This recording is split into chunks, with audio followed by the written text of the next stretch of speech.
l'actu Panorama. Informez-vous autrement avec Arnaud. Bonjour à tous et bienvenue dans l'actu Panorama. Bienvenue dans un épisode un peu particulier puisqu'aujourd'hui on va parler prévention au niveau des violences, notamment sur les secteurs du pays de Brocéliande. Et je ne suis pas seul pour en parler. Je suis accompagné de Myriam Daligo qui est chargée des réseaux de lutte intrafamiliale. Bonjour. Bonjour. Et je suis aussi accompagné de Stéphanie Massé, responsable départementale dans l'action sociale, le CCAS, si je ne me trompe pas. Non, pas du tout. C'est le CEDAS. Le CEDAS, voilà. Centre départemental d'action sociale. Bonjour. Bonjour à vous.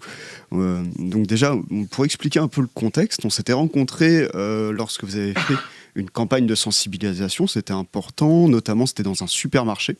Donc votre but c'était à la fois du coup de sensibiliser les gens qui dans leur vie du quotidien, donc là un supermarché c'est typique, la vie du quotidien d'une personne en France, alors là entre autres pour moi en ce moment-là c'était sur les violences conjugales dans le couple, mais vous ne faites pas que ça justement, et c'est pour ça que je me tourne d'abord vers vous Myriam, puisque vous êtes dans les luttes intrafamiliales, donc c'est au-delà juste de simplement entre guillemets les violences conjugales, c'est ça?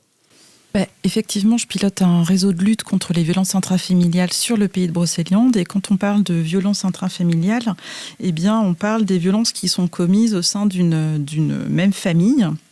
Ça peut être des violences conjugales à l'intérieur d'un couple, qu'ils soient séparés ou pas, en cohabitation ou pas, des violences faites aux enfants, et puis les violences infligées par un membre de la famille sur un autre membre de cette même famille, qu'il soit dans ce même foyer ou pas. Donc c'est vraiment un spectre assez large, mais au sein d'une famille, donc voilà, les enfants jusqu'aux personnes âgées. Oui, donc c'est vraiment, là vous intervenez dans tout ce qui est très conflits familiaux, dans un spectre très large, donc ça peut être des enfants jusqu'aux grands-parents potentiellement. Oui, alors on est vraiment bien au-delà du conflit, parce que quand on est dans la violence, on n'est plus dans le conflit, on a dépassé en fait, on n'est plus dans ce conflit, on est vraiment dans la violence, dans un rapport de dominant et de dominé.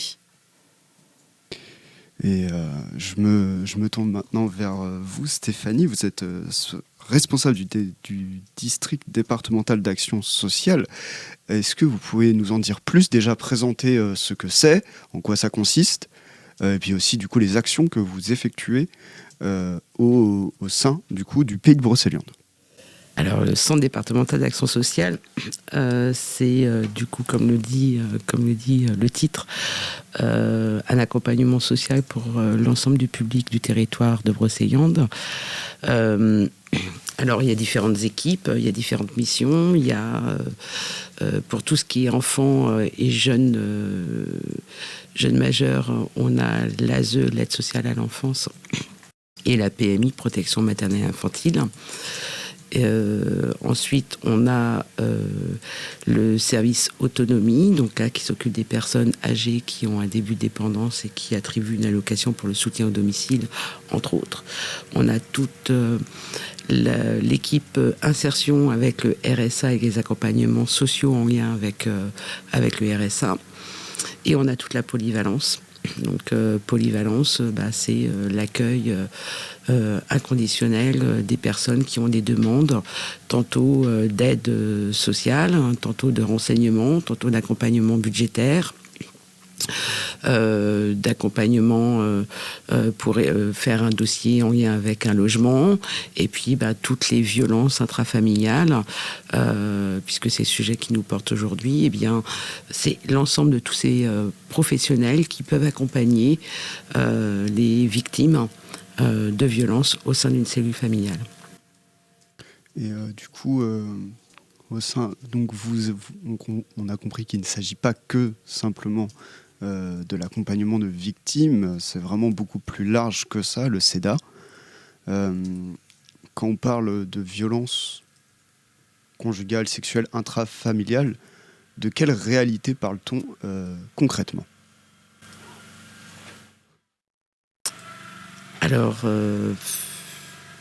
comme le dit Myriam, on est au-delà du conflit. Le conflit, ça arrive dans un couple, dans une famille. Ça peut être la colère, l'engueulade, le désaccord, tout ça, il n'y a pas de souci. Quand on parle de victimes et de violences, on parle vraiment de processus récurrents qui, la plupart du temps, montent crescendo au sein de la cellule familiale. Et les violences, elles sont multiples. Il y a la violence psychologique. Des exemples de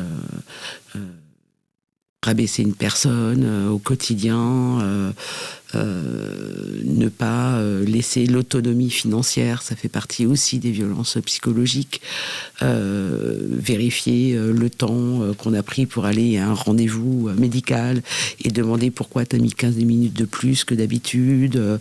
Tout ça, c'est des violences psychologiques. Il y a les violences physiques, celles qui se voient le plus, quoiqu'en général... les agresseurs sont quand même assez forts pour ne pas que ce soit visible tout de suite à l'œil nu.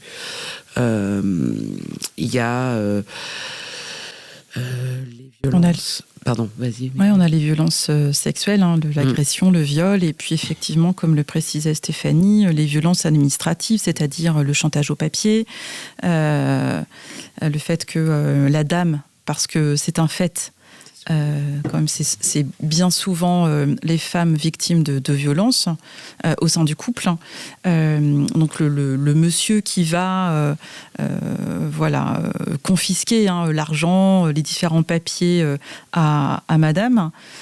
Donc c'est vraiment des violences. Il y a vraiment différents prismes de violence. Mais ce qu'il faut aussi comprendre, c'est qu'il y a la violence commence très tôt, et pour beaucoup, de l'humiliation, des brimades, pour beaucoup, ce ne sont pas des violences.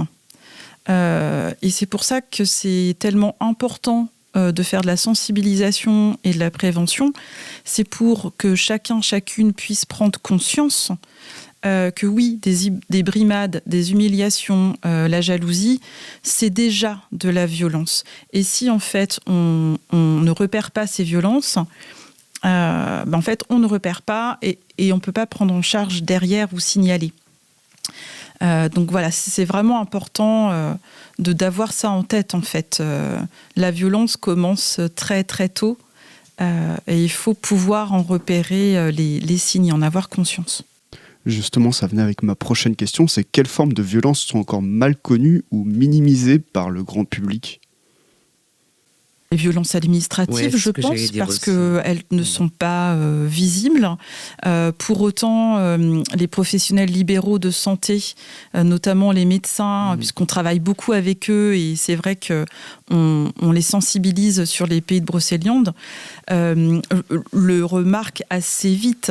Quand un monsieur accompagne systématiquement sa dame lors de la consultation, qu'il ne sort pas de la pièce, que c'est lui qui tend la carte vitale, c'est déjà un signe pour le médecin de se dire mais c'est aussi à nous d'outiller ces professionnels pour qu'ils puissent repérer justement ces signes. Et ensuite, oui, il y a les violences psychologiques, comme tu le disais, Stéphanie, qui ne sont pas forcément visibles. Et puis, monsieur, c'est bien souvent monsieur bien sur lui, brillant en société, qui va vraiment fréquenter tous les milieux, qui a un lien social très, très développé. Et donc, en fait, c'est monsieur tout le monde. Et personne, on va dire mais je pensais pas que. Et donc il a complètement une autre face quand il est avec son épouse. Les violences psychologiques, elles sont aussi dans l'isolement que crée l'autre pour la victime. C'est-à-dire qu'on voit très souvent des femmes, comme dit Myriam, c'est quand même beaucoup des femmes pour les adultes. Des femmes qui s'isolent petit à petit et qui sont isolées. par leur conjoint parce que humiliées, parce que elles entendent tous les jours des termes qui sont extrêmement violents, qui pourraient être banalisés, mais ils doivent pas l'être. T'es une bonne à rien, tu gagnes pas ton argent, regarde comment t'es habillée, t'as pris du poids. Enfin, on peut imaginer beaucoup de choses, hein, et on le vit. Et petit à petit, ça isole, en fait, puisqu'on se dévalorise soi-même. Donc, ce sont des personnalités qui s'effacent dans les violences psychologiques. Je pense que je me trompe pas trop en disant ça. Tout à fait. Et c'est vraiment la stratégie en fait de l'agresseur d'isoler sa victime et de la couper en fait de son environnement familial et social. C'est de la manipulation et de l'emprise. On est vraiment sur un système d'emprise. Donc, c'est vraiment la stratégie de mener cette emprise. Et pour ça, il faut réussir à l'isoler des autres cercles familiaux et sociaux qui entourent la victime.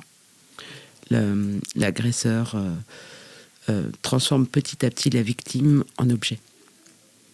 On l'isole tellement qu'il appartient qu'à une personne. Pas aux yeux de la victime, mais petit à petit ça fait ça, et psychologiquement c'est très dur, l'emprise, à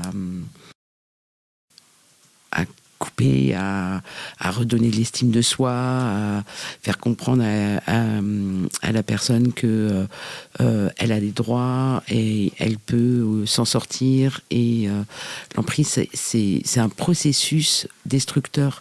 Vraiment, j'ai même pas de mots en fait. C'est de la destruction en fait, petit à petit. Et c'est très compliqué d'en sortir les gens. Justement, j'allais venir, c'est une manière d'isoler quelqu'un qui ne se voit pas déjà. Et en plus, c'est pour la personne qui manipule, c'est quelque chose au quotidien. Les rabaissements, le fait de faire en sorte que la personne ne sort plus ou ne voit plus d'autres personnes, ou alors que ce soit chronométré, c'est quelque chose qui s'installe petit à petit dans le quotidien de la victime, en fait, sans qu'elle s'en rende compte vraiment.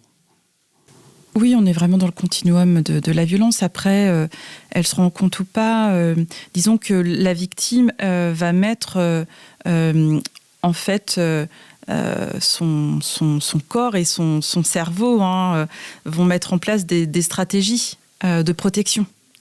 Et effectivement, qui peuvent être le déni, la dissociation. Et c'est pour ça que c'est pas forcément évident aussi pour quelqu'un de l'entourage qui voit ces violences, qui ne comprend pas pourquoi cette personne ne part pas, mais pourquoi ne part-elle pas ? Parce que l'emprise est tellement présente qu'en fait, il n'est pas si simple en fait, de s'en détacher. Et au-delà aussi des aspects matériels que ça peut engendrer. Les enfants... le salaire qu'il n'y a pas parfois, les papiers, et puis moi j'ai rien. Puis c'est aussi tout simplement, je mets des guillemets tout simplement, mais la honte et la culpabilité. La honte, mais personne ne va me croire, et puis il me le dit de toute façon. Personne ne te croira, et puis je vais t'enlever les enfants, et puis tu sais bien que tu vaux rien. Qu'est-ce que tu vas faire toute seule ? Donc c'est vraiment, c'est tout ce système que l'agresseur met en place, et c'est la place des professionnels en fait de contrebalancer en fait la stratégie de l'agresseur et de mettre en fait d'aider la victime pour la sortir de ce continuum des violences. Et donc aux professionnels de l'accompagner et de mettre en place une autre stratégie pour contrer celle de l'auteur et de l'agresseur. Au niveau des statistiques, on parle souvent qu'il y a 7 allers-retours à peu près, Myriam, si je ne me trompe pas, avant de partir complètement. C'est très compliqué de s'en sortir dès le premier coup, entre guillemets, dès la première fois. On a été tellement dévalorisés pendant des années et des années, et du coup, on n'est plus sûr de rien, en fait. La seule chose dont on est sûr, c'est que dans la cellule familiale, on connaît le fonctionnement, même s'il est dysfonctionnant. Donc, c'est l'insécurité. La sécurité, elle passe par tout ce qui est insécurité matérielle. J'ai pas de maison, j'ai pas de logement, je me suis isolée de mes amis, j'ai plus de famille, j'ai pas de salaire, les papiers c'est lui qui gère, je sais même pas faire une feuille d'impôt, j'ai même pas un livret A à mon nom, j'ai pas pas de compte bancaire. La sécurité familiale, mine de rien, de l'extérieur, je suis mariée, j'ai 2-3 enfants, donc je suis une famille lambda et c'est pas plus mal aussi qu'on me voit comme ça. C'est très compliqué de casser ces codes-là aussi et d'accepter que oui, ça va peut-être pas être si simple que ça au départ non plus de se retrouver seul. Il va falloir mettre en place beaucoup de choses, mais en tout cas, je serai libre et surtout je récupérerai mon entièreté et mon libre arbitre. Mon autre question, c'est toujours par rapport aux violences psychologiques. Bon, là, ça s'adresse peut-être plus pour les professionnels. Quels sont les signes avant-coureurs qui montrent que quelqu'un, justement, a une emprise psychologique comme celle-là? Les signes avant-coureurs, alors les prémices, ça vient vite, en fait, au niveau psychologique.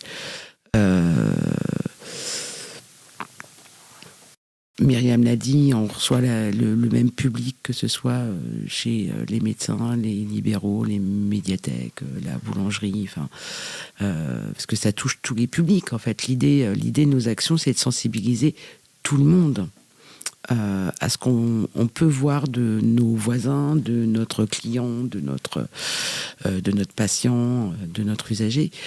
Les prémices, déjà, un couple qui vient toujours à deux.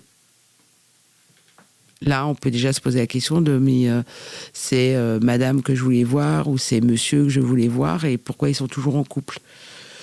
Je vais vous parler du RSA, un exemple, puisque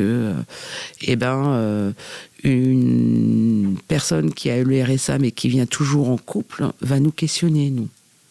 Pourquoi ils ont besoin d'être deux tout le temps pour parler de leur insertion professionnelle? Et pourquoi c'est l'autre qui parle? Par exemple, ça peut être une petite alerte pour nous. Pourquoi c'est pas elle qui parle alors que c'est son avenir professionnel que ça concerne aujourd'hui l'entretien? Ça va être des petites réflexions. Ça va être le fait que on nous dise je sais même pas où sont rangés les papiers. Vous m'avez demandé dans le cadre de l'accompagnement budgétaire qu'on doit faire ensemble de sortir nos derniers relevés bancaires. En fait, j'en ai pas. Ça va être tout ça, c'est les petits signaux où on va commencer avant de parler de violence intrafamiliale dans le service, on va commencer à travailler sur la confiance. Dire, là, vous êtes dans un espace où vous avez le droit de parler et on va vous écouter, en tout cas. Et petit à petit, on va peut-être dire, vous savez, ce serait peut-être bien que vous ayez un compte, que vous ayez chez le médecin toute seule, parce qu'il y a peut-être des choses qui relèvent de l'intime. Et vous n'avez peut-être pas envie d'être deux tout le temps dans le cabinet médical.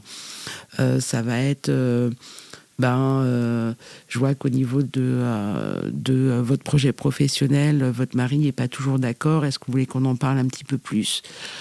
Ça peut être c'est des petits détails petit à petit pour donner confiance à la personne et savoir qu'elle peut revenir, que la porte ne sera jamais fermée.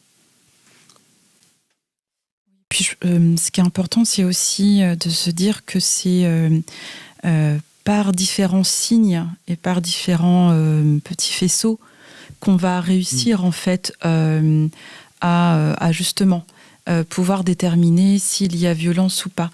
Et ces signes, ils peuvent venir de professionnels différents. C'est-à-dire qu'effectivement, ça peut être, par exemple, je ne sais pas, au sein de l'école, un premier signe de la maîtresse, un deuxième signe du périscolaire. Ça va être aussi la médiathécaire ou l'animateur jeunesse.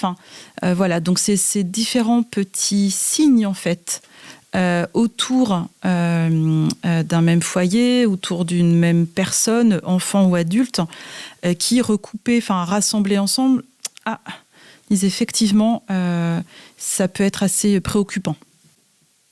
Justement, vous venez d'évoquer plusieurs autres corps professionnels, comme par exemple ceux qui sont très proches des enfants, les assistants périscolaires ou encore les personnes qui travaillent en médiathèque. Est-ce que c'est un travail constant que vous faites avec justement ces personnes qui travaillent proches des enfants ou des personnes du coup dans la famille, hein? Des fois par exemple ça peut être le père ou la mère qui va chercher l'enfant, donc il y a aussi ce premier contact entre l'enfant et le parent. Des fois il peut peut-être être étrange ou etc. Donc peut-être que vous accompagnez aussi ces professionnels. Dans quel cadre et comment? Oui, tout à fait. C'est vraiment l'objectif du réseau. C'est effectivement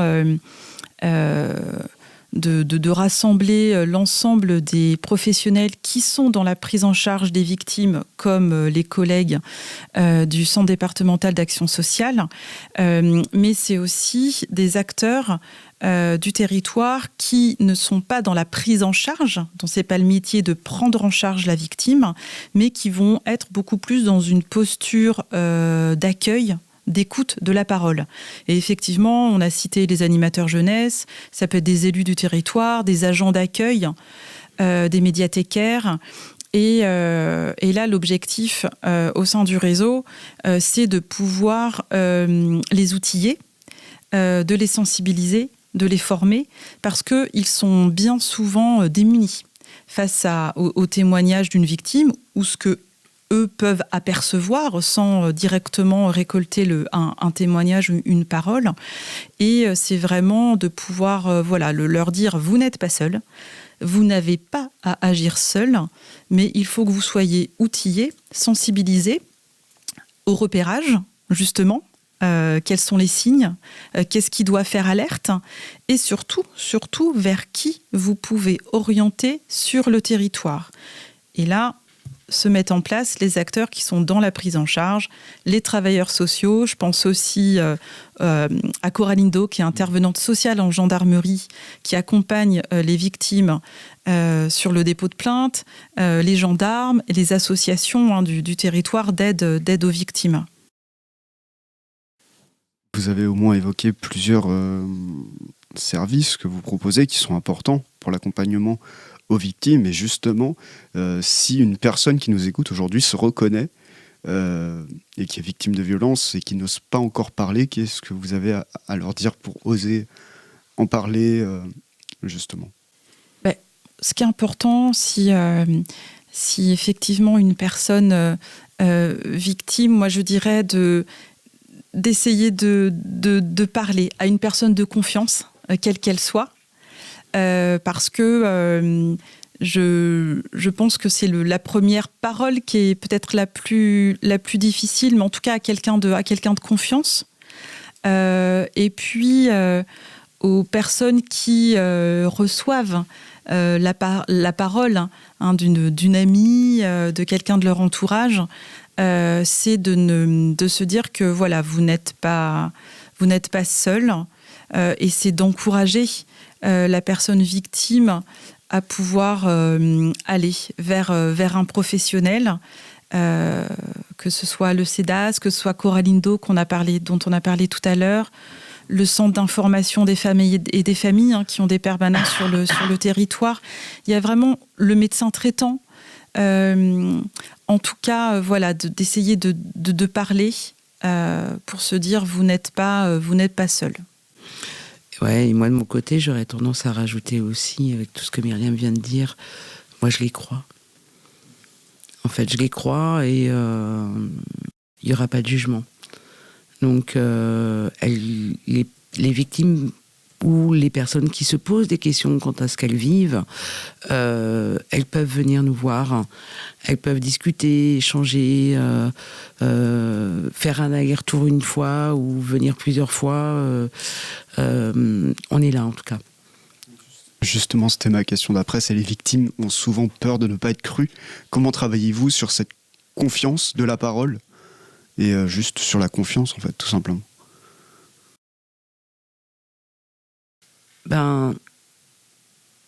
Au CEDAS, on n'est pas là pour enquêter. Chacun son job. Nous, on est là pour entendre et accompagner. Donc, une personne qui va venir et qui va nous dire qu'elle est en difficulté, qu'elle vit des choses qui sont très compliquées, nous, on va faire en sorte qu'avec elle, parce que ce sera toujours avec la personne, on trouve des solutions ensemble. C'est entre autres le lien de confiance qu'on peut créer. Moi, je suis pas flic. Chacun son job. Donc, toute personne qui vient au CEDAS doit avoir un accompagnement. Donc, d'office, on va les croire, puisqu'on est là pour trouver des solutions ensemble. Et là, on parle de majeurs, mais il y a aussi les mineurs, on les croit. On les croit. Donc, et on a, en plus, quand ils sont mineurs, l'obligation de les protéger. Ça, c'est la loi. Donc là, en l'occurrence, un mineur qui nous dit des faits graves, on va le croire tout de suite et on va le mettre en protection autant que possible. On va rentrer dans les questions, on va dire, importantes, surtout pour les personnes qui sont victimes. Quels sont les numéros et ressources essentielles à connaître, justement, en cas de violence ? Alors, il y a un numéro, une plateforme d'écoute et d'orientation, donc de l'association ASFAD. Donc, c'est une ligne d'écoute 24/24, 7 jours sur 7, qui est départementale. Donc, c'est le 02 99 54 44 88. On a le numéro d'écoute national, le 39 19. Bien sûr, il y a en cas de danger grave et immédiat, c'est le 17. Mais c'est localement,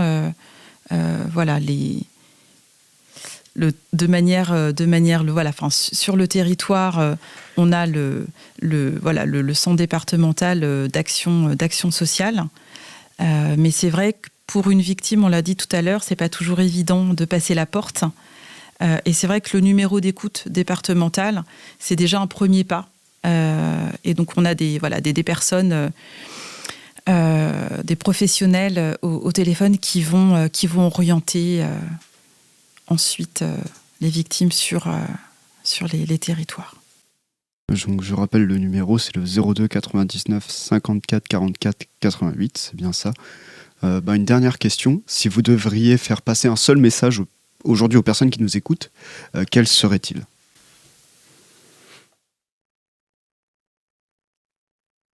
Moi, je leur dirais que effectivement, vous n'êtes pas seul, qu'il y a tout un étayage de professionnels pour vous accompagner, que vous ne devez pas avoir honte, ni peur, ni culpabiliser. Et voilà, en tout cas, il y a du monde pour vous écouter sur le pays de Brocéliande. Oui, moi c'est pareil. Effectivement, ne pas être seul, je crois que c'est important parce que, comme on le disait en début, en introduction, ça isole, la violence isole. Donc, vous n'êtes pas seul, on est très nombreux, on est là. On est là pour vous et avec vous. Et moi, j'ai confiance en eux. C'est ça, je pense que c'est le mot, c'est la confiance. C'est le mot important à retenir de cette émission. Le fait qu'il faut parler, il faut libérer la parole, c'est important. Et merci. Merci Myriam, merci Stéphanie de m'avoir accompagné pour cette émission, pour parler d'un sujet qui me tenait à cœur et qui était important. Et j'espère que vous continuerez à accompagner les victimes le plus longtemps possible. Et j'en profite juste, je peux avoir un dernier petit mot. Le vendredi 19 juin, nous serons de 14 à 19h à Pleumeleuc, au Leclerc, pour un nouveau temps de sensibilisation et de prévention auprès des habitants du territoire. Donc ce qu'on a pu faire au Super U de Montfort, et je les remercie, on va pouvoir aussi le renouveler au mois de juin. Rendez-vous, du coup, c'est le 19 juin, c'est ça? Tout à fait. Au Leclerc de Plumoloc. Merci Merci à vous. Bonne suite des programmes sur Fréquence 8. L'actu Panorama. Informez-vous autrement.